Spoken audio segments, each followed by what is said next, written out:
On from this, thank you so much for that advice. I wanted to quickly talk to you about generational wealth because Yeah. your company is basically the epitome of generational wealth. So what does generational wealth mean and how do we get there? Yeah. So generational wealth is essentially creating wealth, during your lifetime that you can pass down to your children or your grandchildren, right? It's essentially acquiring assets and saving money so that this is money that you don't necessarily need in retirement. It's money that basically is essentially strategically put in place for the generations to come after you. Yeah. So I heard this statistic, or not a statistic, but I heard it's like a saying that Aboriginals, the Aboriginal Inuits, they actually, how should I say this? So the Aboriginals prepare land and prepare food and everything for 7 generations forward. So they make sure that whatever they cultivate is cultivated for 7 generations ahead of them. And I thought, how smart is that? That's like so smart. If we even took a little bit of that and implemented it in our own lives, we would be years ahead. Absolutely. I mean, generational wealth, and as we were speaking about prior to this, yourself and myself, we both come from West Indian backgrounds, and it's very prominent in our culture. For a lot of people, that generational wealth really isn't a thing. It's something that really isn't discussed. It's something that parents don't necessarily put in place for their kids. And a lot of the reason is because it's just something that's, once again, passed down, like the mentality. Their parents didn't do it for them, so I didn't see how I could do it or why I should do it, or even that, I turned out fine, so my kid will turn out fine type of thing too, when, that's probably And it's like crabs in the barrel mentality, I gotta tell you, because I only have one person in my family. All of my entire family owns, but there is one person, Cindy. Everyone knows Cindy on my Instagram. She, at 23, she pulled me aside and she's like, yo, you need to go buy a condo or a house or something. You need to go buy something. And so the age-old adage from my parents were obviously, get married and then move into your home. And she's like, no, girl, don't trip. Like, you got to go get your condo, go get a property under your name. And so she pushed that onto me. But I think if more people had that conversation with people in their family about wealth building, the importance of good credit, the importance of passing something along to your kids and how important that is. Yep. Like your dad did it. Like, so what was your dad? What's your dad's mindset? What is the one lesson you learned from him? Because he was obviously ahead of the game to create something so foundational to pass on to his children. Yeah. I agree.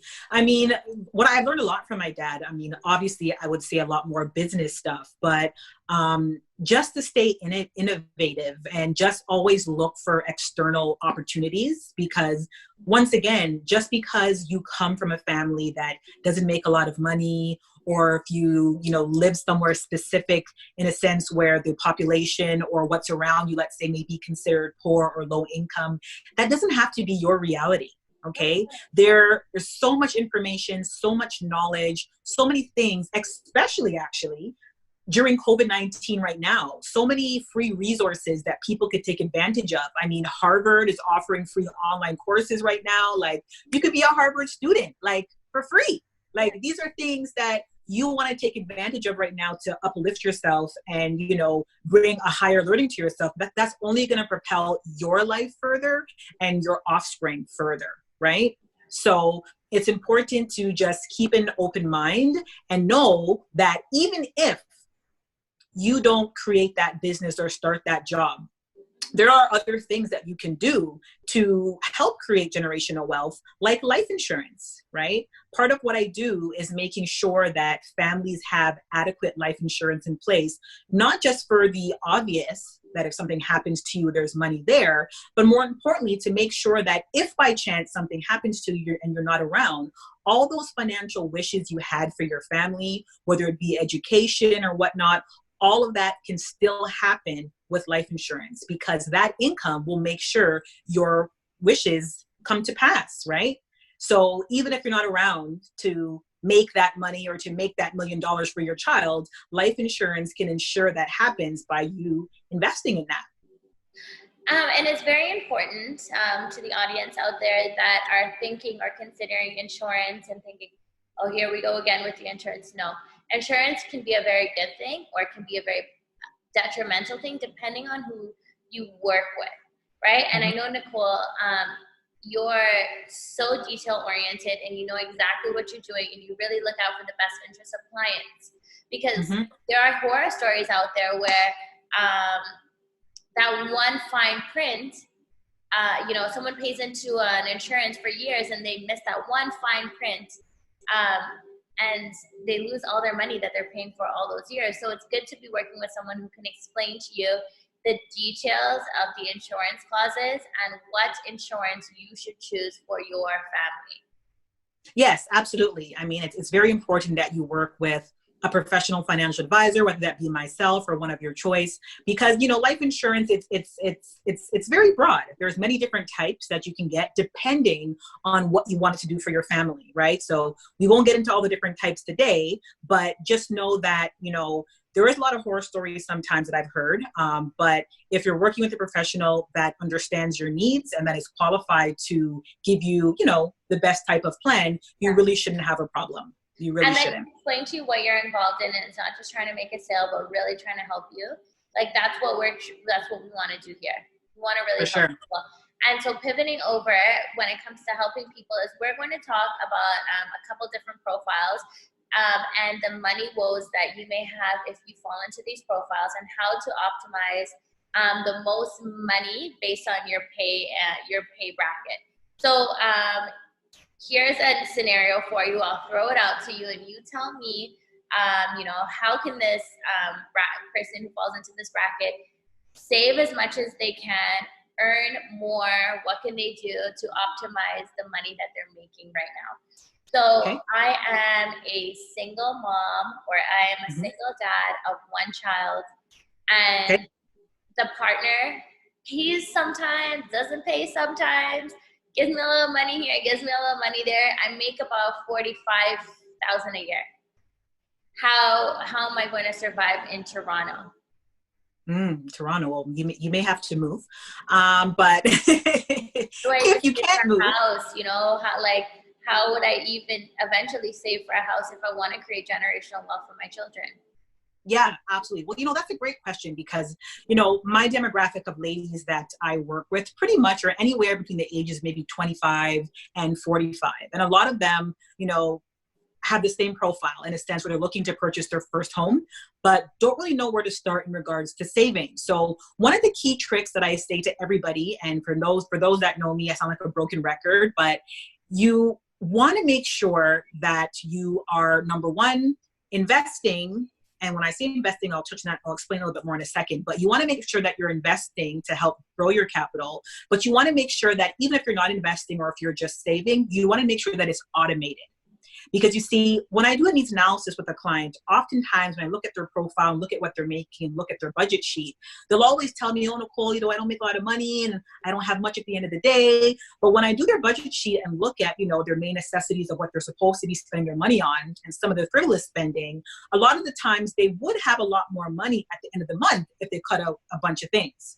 And a lot of people don't necessarily have the discipline to regularly contribute to a savings on a bi-weekly or monthly basis. So the key to this would be to automate your savings on a monthly, but what I say the best trick would be bi-weekly with your pay.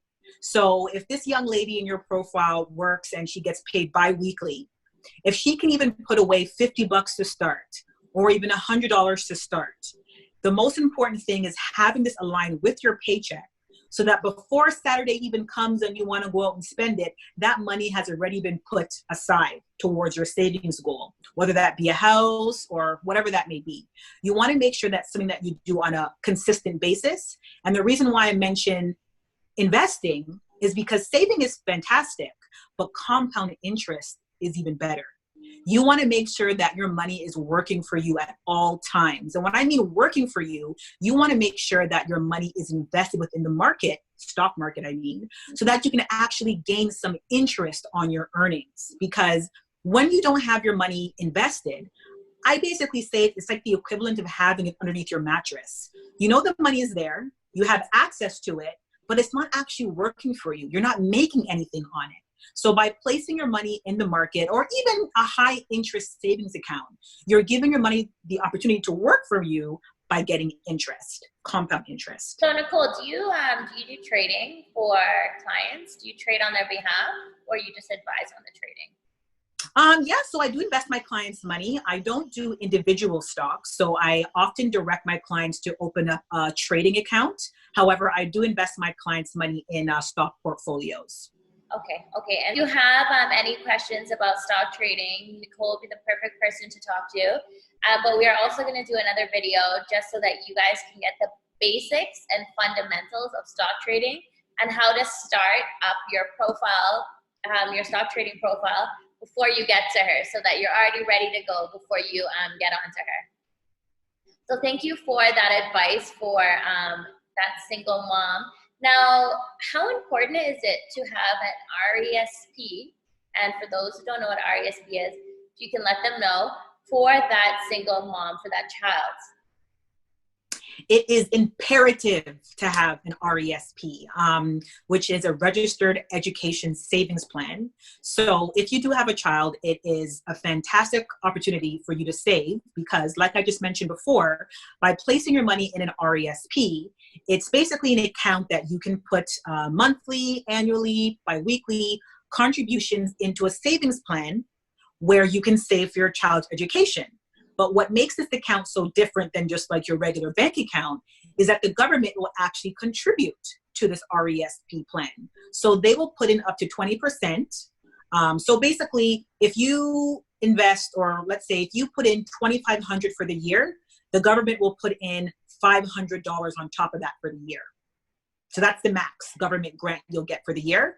But like I've mentioned before, compound interest, which is interest on top of interest, when that all comes together and you have your money going in, the government money going in, and the investment accumulation going in, all of that compounds over time so that by the time your child is ready to go to school, there's a nice lump sum there, right? And people who know anything about OSAP, they know that they want to avoid that as much as possible for their kids. So RESP is the way to go. So what do you say to parents who do not have an RESP set up and they say they can't afford it? Would you consider that to be irresponsible? In a sense, if you know, and like that's a vague statement, and not to offend anybody if you don't have an RESP, but if you don't have an RESP set up and you say that you can't afford the RESP, but you do spend on frivolous stuff, then I mean, well, Sinead, I would be the first person to point that out, that yes, girl, you can afford it, because the whole part of sitting down with me and an initial consultation is looking at your financial picture, right? So as an advisor, I would already be looking at your statements and looking at where your money is going. And if I'm seeing Starbucks every day or fast food every day, best believe you could afford $25 a month for your RESP. So we'll find the money somewhere. Mm-hmm. Well, there's a lot of people out there that I hope you're listening, and I hope they hit you up, because like from like a non-judgmental place, absolutely. I just feel like, you can't be the prophet of your own town. So I can say it 100 times to so many people that I know, like you need to get an RESP set up for your child, or you need to open a tax-free savings account, but you need to hear it from you. Like you need to keep it real and raw with them, because I can only say so much once I help them get a place. But I'm the realtor, right? So there's a thin line behind how much I can discuss about money management. So I'm so grateful that you're able to point that out. It's so important. And if you don't want to do an RESP, if you have that excuse, oh, I'm not going to make enough money from it, or it's a waste of time just putting my money there. If you feel that way, then cool, come through. You can come to me. We can put your money in a condo and let that condo appreciate. No, we can, right? Like, it's just as good as putting in an RESP. In fact, for sure, even better. what happens is after 18 years, that condo is definitely going to pay itself off if you have a good renter or a good tenant. And you can sell it, get cash flow, you win, your child's education wins, and you can probably get another property. Yeah, no, you're right. I'm glad you pointed that out because the RESP is not the only avenue, obviously. I mean, I think it's the most popular avenue that parents just hear about off the bat. But I'm glad you brought that to light because, yeah, there are other avenues. Some people just prefer to, take their own route. They might just save in their own savings account. They might just, invest in real estate instead. So however you come to that conclusion is fine. I'm just a big advocate of just making sure that you have something in place. So if someone comes to me, like you just said, and says, yeah, Nicole, I don't think so, it's not for me. My next question is always, okay, no problem. So what is your alternative? Yeah, exactly. What is your alternative? And I have to say, like, the person that I model, Cindy is someone I'm very close to, and everyone on my Instagram knows her. She's someone I model with her finances. I look up to her, kind of like an older sister. And so she showed me so many things when it's come to saving for children, especially that RESP. Like, I've seen by the age, her kids are like, I think 10 or 11, and their university is paid off. I think at this point they can probably even go into med school. And it's because she was diligent and disciplined with the savings. And to be honest with you, I honestly think that if you're not doing that as a parent, you got to take a reevaluation of your finances, honestly, because look, we experienced COVID-19 and a lot of people's lives got shaken up. So job stability is no longer a thing. We don't know if job stability will even exist in the next couple of years. So making sure your children are set up nicely is the most important thing. Yep, absolutely. And just to touch on what you just said too, remember a lot of moms, single moms, or even moms that are in a marriage or a common law relationship, they still get the child tax benefit, right? So the amount that they get, remember, also varies by how much money they make or if they're married or not. But just keep in mind that money's for your child. So at the very least, if you don't, take all of it, take a portion. $50, $25. That's all it takes to open up an RESP account. And if you're a low income family, there is a grant called the Canada Learning Bond, where they will deposit up to $500 into the RESP without you even putting in your first dollar. Okay, so you can get that 500 put into the RESP right away without you even putting in a dollar. You just have to double check the stipulations of what they make. But yeah, that's an awesome incentive. Thank you. That's huge. I didn't even know that was a thing. So thank you for that. Now,